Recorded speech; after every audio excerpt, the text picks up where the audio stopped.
పునరుద్ధానంలో అందరూ ఒకే రకంగా పునరుద్ధానం చెందుతారా? 1 కొరింథీ రాసిన పత్రిక 15వ అధ్యాయం 23వ వచనంలో ప్రతివాడును తన వరుసలోనే బ్రతికింపబడును. అంటే పునరుద్ధానంలో కొన్ని వరుసలు ఉన్నాయి. ఎన్ని వరుసలు ఉన్నాయి? పునరుద్ధానంలో 7 వరుసలు బైబిల్ చెప్తుంది. మొదటి వరుస ఎవరు అంటే 1 కొరింథీ 15:23 ప్రకారం మొదటి వరుసలో యేసుక్రీస్తు పునరుద్ధానం చెందాడు. అదే అధ్యాయంలో అదే వచనంలో రహస్య రాకడలో యేసుక్రీస్తు వచ్చినప్పుడు సిద్ధపడిన సంఘంగా పిలువబడుతున్న వధువు సంఘము ఎత్తబడుతుంది. 3వ వరుసలో ప్రకటన గ్రంథము 11వ అధ్యాయం 12వ వచనంలో ఇశ్రాయేలీయుల రక్షణార్థమై దేవుడు 2 వ్యక్తులను పంపిస్తాడు. వారు ఇంకా మరణాన్ని రుచి చూడలేదు. ఆ తర్వాత అంత్యక్రీస్తు చేతిలో చనిపోతారు. అందరూ చూస్తుండగా పునరుద్ధానం చెందుతారు. అది 4వ వరుస.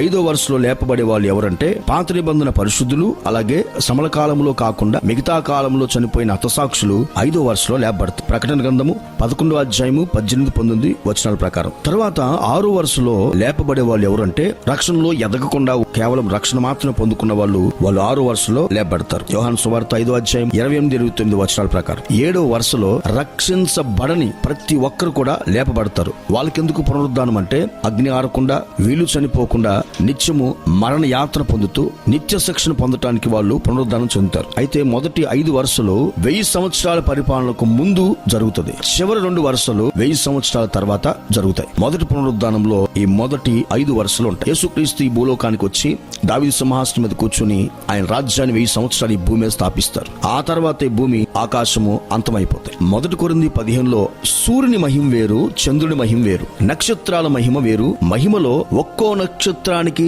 మహిమలో వ్యత్యాసం ఉందట. మీకు అర్థమయ్యేటట్లు చెప్పాలంటే 10 వాట్స్, 20 వాట్స్, 100 వాట్స్ వెలుగు ఎలా ఉంటుందో అలాగా అన్ని బల్బులుగా పిలువబడుతున్న వెలుగులో తేడా ఉన్నట్లు రేపు పునరుద్ధానం అనేది ఉంటుందని బైబిల్ చెప్పింది. అందరూ ఒక మహిమతో లేపబడరు. ఎవరు భక్తిని బట్టి ఆత్మీయతను బట్టి వారు మహిమ పొందుతారు. ఒక మాటలో చెప్పాలంటే ఈ 7 వరుసల్లో ఏ వరుసలో వాళ్ళు బ్రతుకుతారో వారి దర్శనాన్ని బట్టి, వారి పిలుపుని బట్టి దానికి తగినట్లుగా వారికి పునరుద్ధానం దేవుడు సిద్ధం చేశాడు. పౌలు శ్రేష్టమైన పునరుద్ధానం కావాలని కోరుకున్నాడు. దాని కొరకు ఆయన పెంటగా సమస్తాన్ని ఎంచుకున్నాడట.